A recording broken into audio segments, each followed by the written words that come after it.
حضرت مسیح علیہ السلام کا ایک اقتباس الحکم جلد 32 مورخہ 10 مئی 1908 صفحہ 3 پر درج ہے. فرماتے ہیں فلاح وہ شخص پاوے گا جو اپنے نفس میں پوری پاکیزگی اور تقویٰ طہارت پیدا کر لے.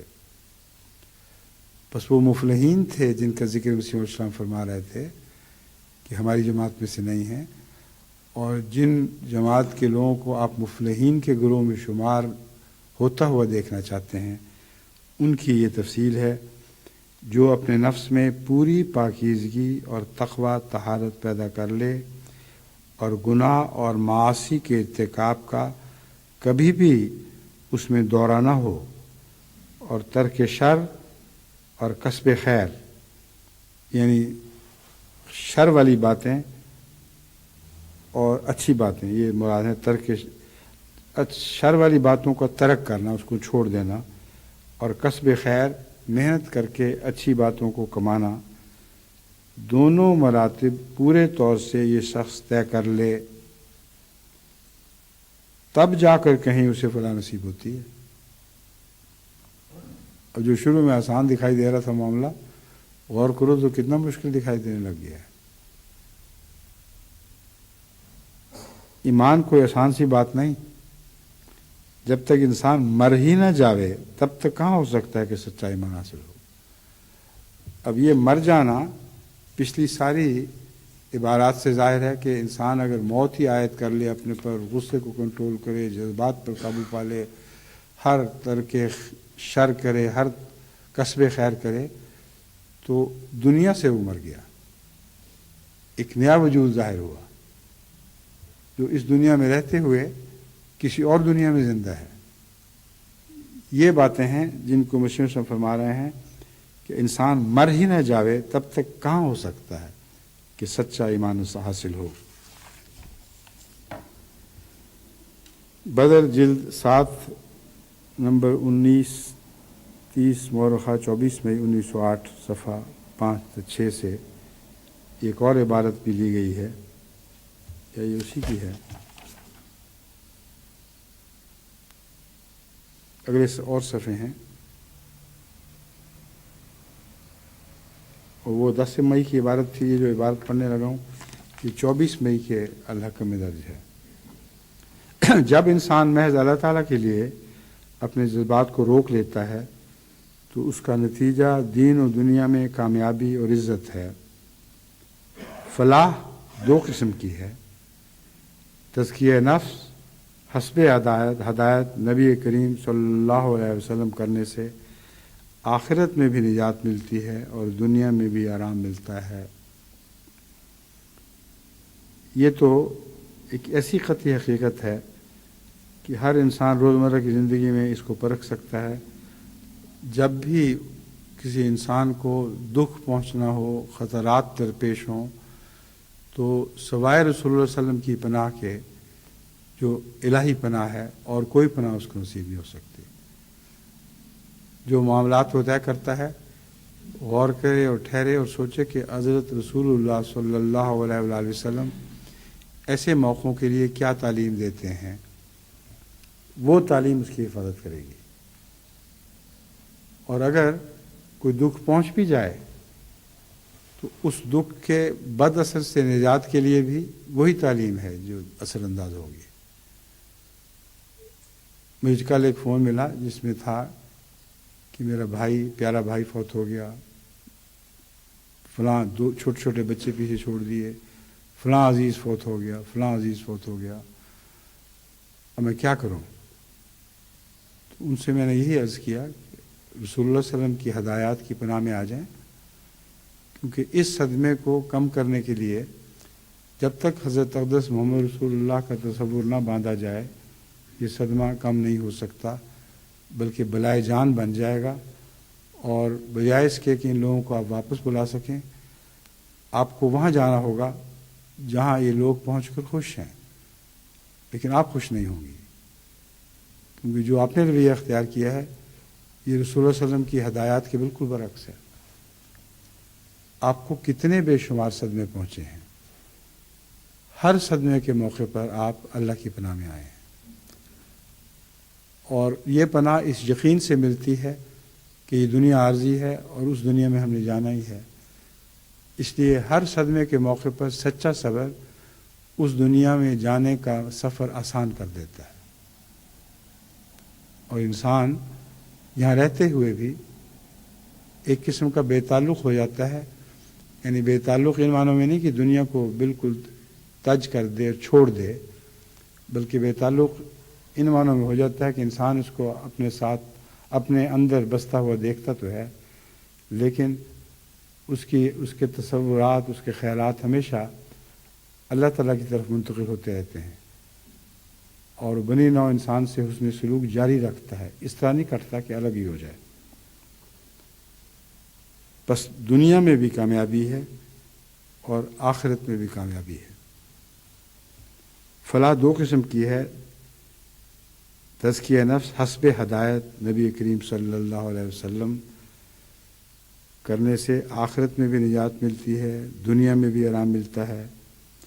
پھر فرمایا گناہ خود ایک دکھ ہے، وہ بیمار ہیں جو گناہ میں لذات پاتے ہیں، بدی کا نتیجہ کبھی اچھا نہیں نکلتا۔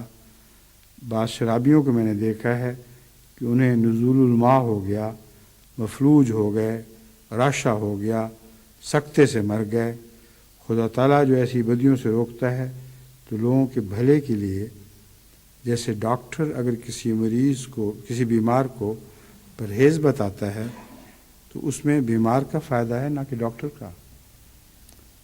بس یہ ساری نصیحتیں جو آپ کو کی جاتی ہیں، یہ حضرت صلی اللہ علیہ وآلہ وسلم کی نصائح حضرت مسیح موعود علیہ السلام کے الفاظ میں آپ سنتے ہیں، تو اس میں حضرت اقدس مسیح موعود یا حضرت اقدس محمد رسول اللہ صلی اللہ علیہ وسلم کا کوئی بھی ذاتی فائدہ نہیں ہے۔ آپ کا فائدہ ہے، اگر اس نسخے پر عمل کریں یا ان نسخوں پر عمل کریں تو آپ کو فائدہ پہنچے گا، لیکن عام تیماردار اور ان روحانی تیمارداروں کے درمیان ایک فرق بھی ہے۔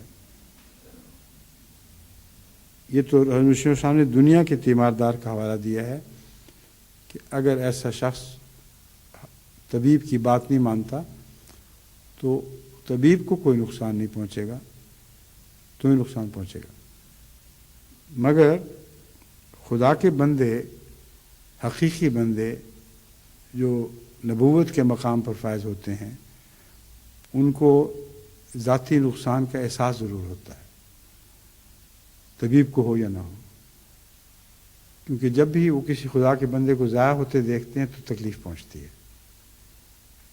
اس لیے یہ نقصان تو ضرور ان کو پہنچتا ہے جو عام دنیا کے طبیب کو اکثر نہیں پہنچتا۔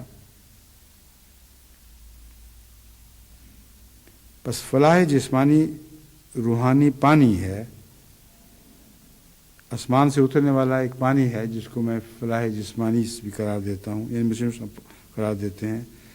تم ان تمام آفات و مناہیات سے پرہیز کرو، نفس کو بے قید نہ کرو کہ تم پر عذاب نہ آ جائے۔ نفس کی بے قیدی کے نتیجے میں طرح طرح کی تکلیفیں پہنچ سکتی ہیں جن کا ذکر پہلے گزرا ہے۔ ہر قسم کی ایسی عادات جو مضر صحت ہیں، وہ اگر ان کو کھلی ڈھیل دی جائے تو عجب نہیں کہ وہ ان بد نتائج کو پیدا کریں۔ اللہ تعالیٰ نے کمال رحمت سے سب دکھوں سے بچنے کی راہ بتا دی۔ اب کوئی ان دکھوں سے، ان گناہوں سے، ان گناہوں سے نہ بچے تو اسلام پر اعتراض نہیں ہو سکتا۔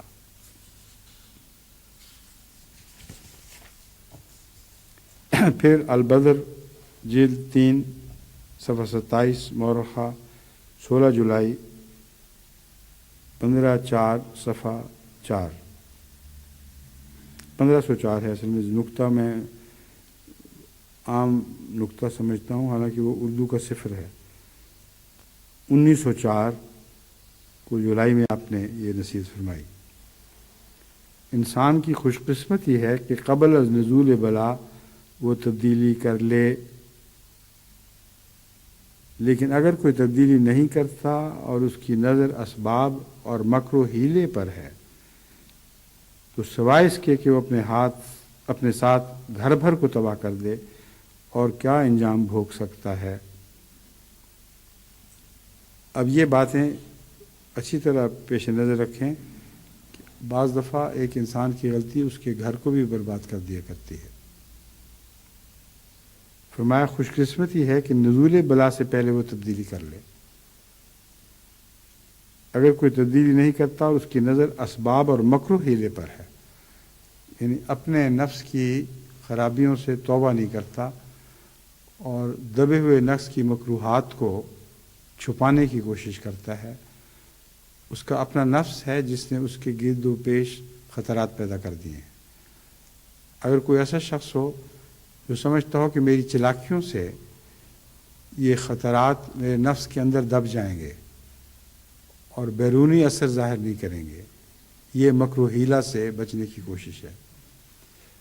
مکروہ حیلہ سے اس طرح بچنے کی کوشش سے اس کو کوئی بھی فائدہ نہیں ہوگا، کیونکہ ان مضرات سے نقصان ضرور پہنچے گا، اور چونکہ وہ اپنی آنکھیں بند کیے بیٹھا ہے، اس لیے اس کے گھر میں جو بھی بستے ہیں اس کے نقصان سے وہ بھی حصہ پائیں گے۔ تو بعض لوگوں کو اپنی فکر نہیں، اپنے بیوی بچوں کی فکر ہوتی ہے۔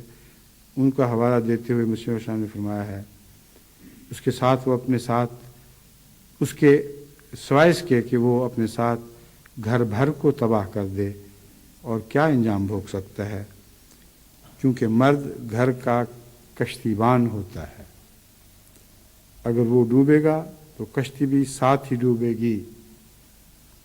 اسی لیے کہا ہے الرجال قوامون علی النساء، کہ مرد عورتوں کے اوپر قوام ہوتے ہیں، ان کو سیدھا رکھنے کے ذمہ دار ہوتے ہیں۔ ایسی صلاحیتیں عطا کیے گئے ہیں کہ وہ عورتوں کو اگر وہ واقعتاً الہی تعلیم پر چلیں سیدھا کر رکھ سکتے ہیں اور سیدھے راستے پر چلا سکتے ہیں۔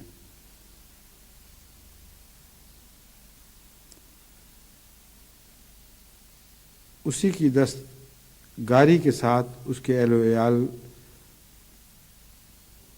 کی رستگاری ہے، اسی کی رستگاری کے ساتھ اس کے اہل و عیال کی رستگاری ہے۔ اگر اللہ تعالیٰ آزادی کے بھلائی کے سامان پیدا نہ کرے تو اس کے اہل و عیال کی بھلائی کے سامان بھی پیدا نہیں ہو سکتے۔ لا یخاف عقباہا سے ظاہر ہے کہ خدا تعالیٰ کو ان کے پسماندوں کی کوئی پرواہ نہیں، اس وقت اس کی بے نیازی کام کرتی ہے۔ لا یخاف عقباہا نے یہ فرمایا کہ خدا تعالیٰ کو گویا ان کی ہلاکت کی کوئی بھی پرواہ نہیں۔ یہاں بھی جو اس آیت کا سیاق و سباق جانتے ہیں وہ جانتے ہیں کہ لا یخاف عقباہا ان نفوس کے متعلق فرمایا گیا ہے جو اپنے نفس کو اندر دھکیلتے نیچے اتارتے ہیں اور دبا کر ان کی بدی سے بچنے کی کوشش اس طرح کرتے ہیں کہ وہ بالکل اندر دب جائے اور اس کا کوئی شر بھی باہر نہ نکلے۔ حالانکہ نفس کو جتنا چاہیں دبائیں اس کی خیر بھی باہر نکلتی ہے، اس کا شر بھی باہر نکلتا ہے۔ تو حضرت اقدس مسیح موعود علیہ الصلوۃ والسلام نے لا یخاف عقباہا کی آیت کی طرف اشارہ فرما دیا، جس کا مطلب یہ ہے کہ وہ لوگ اپنی شرارتوں، اپنی کینوں، اپنی گندگیوں کو اندر دبا کر ان کے شر کے پھیلنے سے بچنے کی کوشش کرتے ہیں۔ ایسا کبھی نہیں ہوگا، وہ شر ضرور پھیلے گا اور ان کے لیے نقصان کا موجب بنے گا۔ الحکم جلد 6 نمبر 39 صفحہ 10 مورخہ 26 اکتوبر 1903 یا 1902 غالباً ہے، اس میں درج ہے خدا تعالیٰ نے ایک خاص قانون اپنے برگزیدوں اور راست بازوں کے لیے رکھا ہوا ہے۔ وہ ایسا ٹیکہ ہے کہ اس میں نہ نشتر کی ضرورت ہے نہ اس میں تپ آتا ہے، جب اس کی شرائط کو پورا کرنے والا ہو، نہ اس میں تپ آتا ہے جب کوئی اس کی شرائط کو پورا کرنے والا ہو، تو وہ خدا کے سایہ میں آ جاتا ہے۔ تم اسے اختیار کرو تا تم ضائع نہ ہو۔ ہر شخص جو اس کو سمجھے وہ دوسرے کو سمجھا دے۔ اب بلاؤں اور وباؤں سے بچنے کے لیے دنیا میں ٹیکوں کا رواج ہے، اور ٹیکے خود بھی اپنی ذات میں نقصان پہنچانے والے ہوتے ہیں۔ نشتر لگتا ہے، سوئی چبھتی ہے اور انسان تکلیف محسوس ہوتا ہے، پھر اس کے بعد تپ آ جایا کرتا ہے۔ اکثر ٹائیفائڈ کے ٹیکے لگانے والے بڑی مصیبت سے گزرتے ہیں، بعض بار چیچک کے ٹیکہ بگڑے تو اس سے بھی بہت تکلیف پہنچتی ہے۔ تو فرمایا میں ایک ایسے ٹیکے کی بات کر رہا ہوں جو کوئی بھی تکلیف تمہیں نہیں پہنچائے گا، نہ نشتر لگے گا، نہ تپ آئے گا۔ تم اسے اختیار کرو تا تم ضائع نہ ہو۔ ہر شخص جو اس کو سمجھے وہ دوسرے کو سمجھا دے اور حاضر غائب کو پہنچا دے تاکہ کوئی دھوکہ نہ کھائے۔ یہ وہ نصیحت ہے جس کو اب ہمیں عام کرنے کی ضرورت ہے۔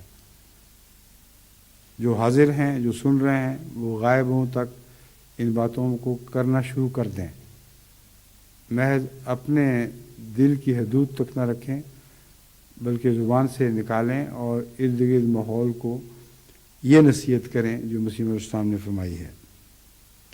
یاد رکھو محض اسم نویسی سے کوئی جماعت میں داخل نہیں جب تک وہ حقیقت کو اپنے اندر پیدا نہ کرے۔ آپس میں محبت کرو، اتلاف حقوق نہ کرو اور خدا کی راہ میں دیوانے کی طرح ہو جاؤ تاکہ خدا تم پر فضل کرے، اس سے کچھ باہر نہیں ہے۔ وہ جو ٹیکہ ہے وہ یہ ٹیکہ ہے جس کی بات اب حضرت مسیح علیہ السلام فرما رہے ہیں۔ فرماتے ہیں تمہارا نام میری جماعت میں لکھا جائے تو یہ اسم نویسی ہے، جیسے بیت کے فارموں پہ نام لکھے جاتے ہیں، جماعت کی فہرستوں میں اسماء لکھے جاتے ہیں۔ فرمایا یہ تو اسم نویسی ہے، اس سے کوئی جماعت میں داخل نہیں۔ یہ خیال کر لینا کہ تجنید کی فہرستوں میں ہمارا نام ہے اور یہ سمجھ لینا کہ چونکہ تجنید میں نام ہے اس لیے ہم جماعت میں داخل ہیں، یہ غلط بات ہے۔ اس کو نام لکھنا کہتے ہیں، بس اس سے زیادہ اس کی کوئی حقیقت نہیں۔ ہاں جب تک وہ حقیقت کو اپنے اندر پیدا نہ کرے۔ اسم نویسی کے بعد جو احمدیہ جماعت کی حقیقت ہے جسے مسیح موعود علیہ السلام کھول کھول کر بیان فرماتے ہیں، اس حقیقت کو اپنے اندر جب تک پیدا نہ کرے اس اسم نویسی کا کوئی فائدہ نہیں۔ یہ حقیقت کیا ہے؟ آپس میں محبت کرو، اتلاف حقوق نہ کرو۔ آپس میں محبت کرو اور اتلاف حقوق نہ کرو، ایک ہی چیز کے دو پہلو ہیں۔ جس سے آپ کو پیار ہو اس کا حق تلف تو نہیں کیا کرتے۔ کبھی ماؤں کو دیکھا ہے کہ بچوں کے حقوق تلف کر رہی ہوں؟ جاہل ہی ہوں گی وہ مائیں جو بچے کے منہ کا لقمہ چھین کر خود کھا جائیں۔ جو بچے کا حق ہے وہ بچے کو دیتی ہیں، بلکہ اپنے منہ کا لقمہ چھوڑ کر بچے کے منہ میں ڈال دیتی ہیں۔ تو حضرت مسیح علیہ السلام فرما رہے ہیں محبت کرو، اتلاف حقوق نہ کرو۔ محبت کی پہچان یہ ہوگی کہ تم کسی کے حقوق تلف نہ کرو، اور حقوق نہ ہی تلف کرو گے تو اپنے حقوق دوسروں کو دینے کے لیے امکان پیدا ہو جائے گا۔ حقوق نہ تلف کرنا محبت کا پہلا تقاضا ہے، لیکن اپنے حقوق تلف کرنا محبت کا دوسرا تقاضا ہے۔ بس ان دونوں پہلوؤں سے حضرت اقدس مسیح موعود علیہ السلام کی اس ہدایت کو سمجھیں۔ دوسروں سے محبت کریں، یعنی ان کے حقوق تلف نہ کریں، اور ان کی خاطر اپنے حقوق تلف کریں۔ یہ تو ایک دیوانگی سی بات ہے کہ انسان کسی کے حقوق تلف نہ کرے، وہ تو ٹھیک ہو گیا، اپنے حقوق کیوں تلف کرے؟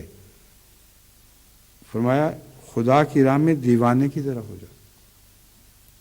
یہ تبھی ممکن ہے کہ اگر آپ اللہ کی محبت کی وجہ سے دیوانہ سے بن جائیں، اور یہ بظاہر دیوانگی کی باتیں ہیں۔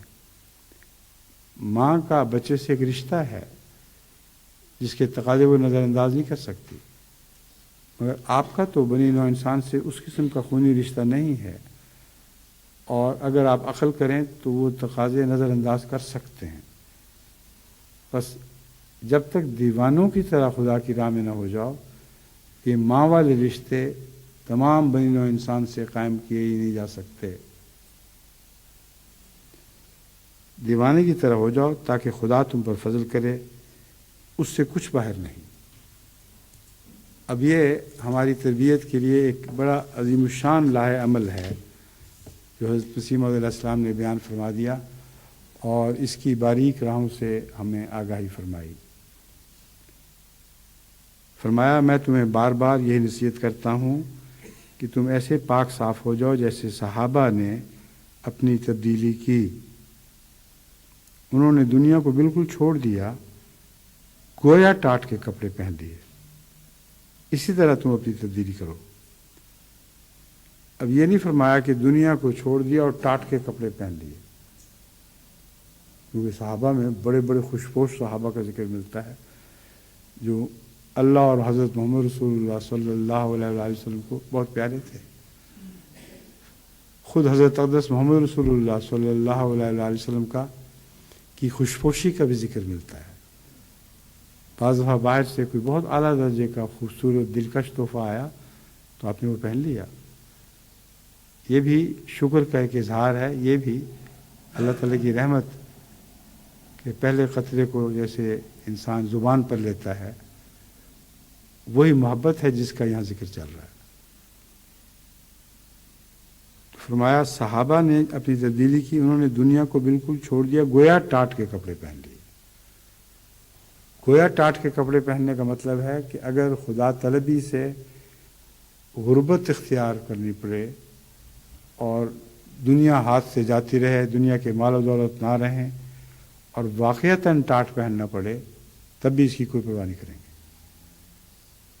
ٹاٹ پہننے کے لیے اپنے آپ کو ذہنی طور پر اور قلبی طور پر تیار رکھنا، یہ مضمون ہے جو یہاں بیان ہو رہا ہے۔ اگر آپ تیار رکھیں گے تو گویا ٹاٹ کے کپڑے پہن لیے۔ خدا کے نزدیک وہ قربانی جو آپ سے لی نہیں گئی لیکن ذہنی طور پر آپ تیار ہیں، وہ اللہ کے نزدیک وہی ایسی ہی ہے جیسے وہ ہو گئی۔ اور اکثر اللہ تعالیٰ کا اپنے بندوں سے یہی سلوک ہوتا ہے، مطالبے کرتا ہے یہ کرو وہ کرو، جو بہت سخت بھی ہوتے ہیں، نرم بھی ہوتے ہیں، لیکن جو قلبی طور پر تیار ہو جائے کہ میں ان مطالبوں کو بالآخر پورا کروں گا، اللہ کے ہاں وہ ایسا ہی لکھا جاتا ہے جیسے اس نے وہ مطالبے پورے کر دیے۔ بس ٹاٹ کے کپڑوں کے تعلق میں آپ کو اپنے سوٹ اور گاؤن بدلنے کی ضرورت نہیں ہے، یعنی کہ سب اتار کے پھینک دیں اور واقعتاً ٹاٹ کی سلائیاں شروع کر دیں۔ ہاں یہ ارادہ رکھیں اور اس میں پختہ ہوں، اس میں نیت بالکل پاک اور صاف ہو کہ خدا کی قسم اگر اس کی خاطر ہمیں ان تمام خوبصورت لباسوں کو آگ میں جھونکنا پڑے تو ہم جھونک دیں گے۔ تن ڈھانکنا ہے تو ٹاٹ سے ڈھانک لیں گے، کیونکہ تن تو بہرحال ڈھانکنا ہے، لیکن اللہ کی رضا کو نظر انداز نہیں کریں گے۔ اس چھوٹے سے خوبصورت فکرے میں یہ سارا مضمون بیان فرما دیا گیا۔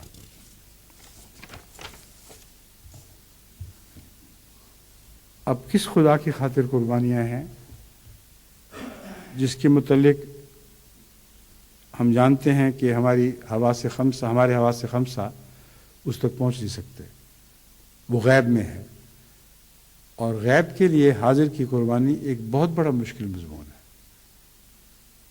انسان حاضر پر غیب کو قربان کرتا ہے مگر غیب پر حاضر کو قربان نہیں کیا کرتا۔ تو حضرت مسیح علیہ الصلوۃ والسلام خدا تعالیٰ کے غیب ہوتے ہوئے حاضر ہونے کے مضمون کو بیان فرما رہے ہیں۔ کس کی خاطر تم یہ کام کرو گے؟ وہ خدا جو آنکھوں سے پوشیدہ ہے مگر سب چیزوں سے زیادہ چمک رہا ہے، جس کے جلال سے فرشتے بھی ڈرتے ہیں۔ وہ شوخی اور چالاکی کو پسند نہیں کرتا اور ڈرنے والوں پر رحم کرتا ہے۔ سو اس سے ڈرو اور ہر ایک بات سمجھ کر کہو۔ تم اس کی جماعت ہو جن کو اس نے نیکی کا نمونہ دکھانے کے لیے چنا ہے۔ تم اس کی جماعت ہو جن کو اس نے نیکی کا نمونہ دکھانے کے لیے چنا ہے۔ یہاں غالباً